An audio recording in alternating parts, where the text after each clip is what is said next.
मुंबई और महाराष्ट्र का मामला अब दिल्ली दरबार तक पहुंच गया है। मेरा मतलब दिल्ली के हनुमान मंदिर तक। कौन सा मामला शेखरू? लो कर लो बात, कौन सा मामला? हे हनुमान भक्त, हनुमान चालीसा पढ़ने का मामला।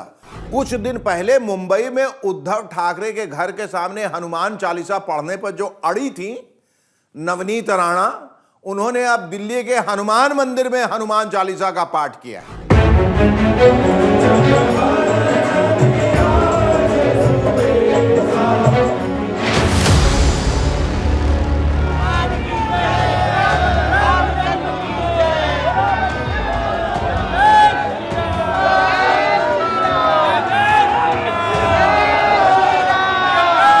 अब चूंकि मामला हनुमान जी के दरबार में है, इसलिए अपनी तरफ से मैं कोई टिप्पणी नहीं करूंगा।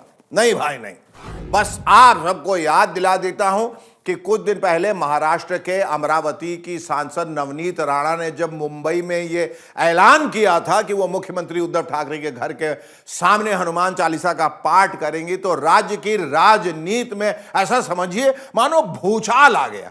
शिवसेना के कार्यकर्ता भी उत्तेजित हो गए और वो नवनीत राणा के मुंबई वाले घर के सामने इकट्ठा हो गए। राज्य की पुलिस भी एक्टिव हो गई, मामला बढ़ता गया। फिर नवनीत राणा उनके पति रवि राणा को गिरफ्तार करके जेल भेज दिया गया। उसके बाद दोनों की जमानत भी हो गई। लोगों ने सोचा होगा कि नवनीत राणा शायद अब शांत हो जाएंगी, लेकिन नहीं, नवनीत जी किसी नवीन मिट्टी की ही बनी है। वो दिल्ली पहुंची और वहां के हनुमान मंदिर में जाके हनुमान चालीसा का पाठ कर दिया।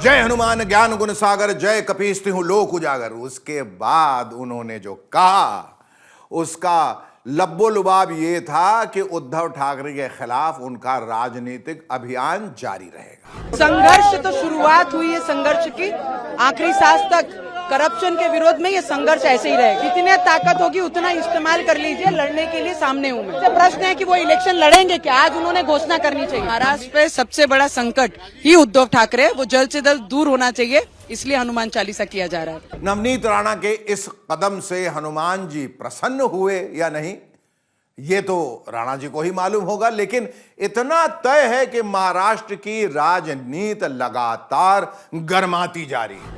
एक और नवनीत राणा जी और उनके पति एक्टिव हैं, तो दूसरी ओर राज ठाकरे भी लाउड स्पीकरों के मामले में एक्टिव हो गए हैं। शायद इसी सब का नतीजा है कि आज शिवसेना और उद्धव ठाकरे ने भी एक रैली मुंबई में की और यह जताने की कोशिश की कि हिंदुत्व के एजेंडे पर असली पेटेंट उन्हीं का है। और यांचं हिंदुत्व हे गदाधारी नाही, गधाधारी आहे। म्हटलं बरोबर आहे, आमचं हिंदुत्व हे गधाधारी होतं, पण 2.5 वर्षापूर्वी आम्ही तुम्हाला सोडलं। आमचे जे काही जुने फोटो तुमच्या बरोबर येत आहेत म्हणून तुमचा गैरसमज झाला असेल की आमचं हिंदुत्व हे गधाधारी आहे। त्या गध्याला आम्ही सोडून दिले। रामदूत अतुलित बलधामा, अंजनी पुत्र पवन सुतनामा। तो कुल मिलाकर महाराष्ट्र में हिंदुत्व को लेकर 3 पक्षीय सीन बन रहा है, यानी ट्रायंगुलर, त्रिपक्षीय। एक सीन में नवनीत राणा उनके पति हैं यहां, दूसरे में राज ठाकरे हैं यहां, और तीसरे में शिवसेना है वहां। वैसे सच कहें तो यह लड़ाई त्रिपक्षी नहीं है, और भी खिलाड़ी हैं जो अपनी कठपुतलियों के माध्यम से पर्दे के पीछे से खेल रहे हैं। आप भी समझ रहे होंगे कि वो कौन है। वैसे उनके बारे में वक्त आते ही मैं भी बता दूंगा। तब तक हनुमान जी सबका भला करे। जय बजरंग बली, तोड़ दे दुश्मन की नली।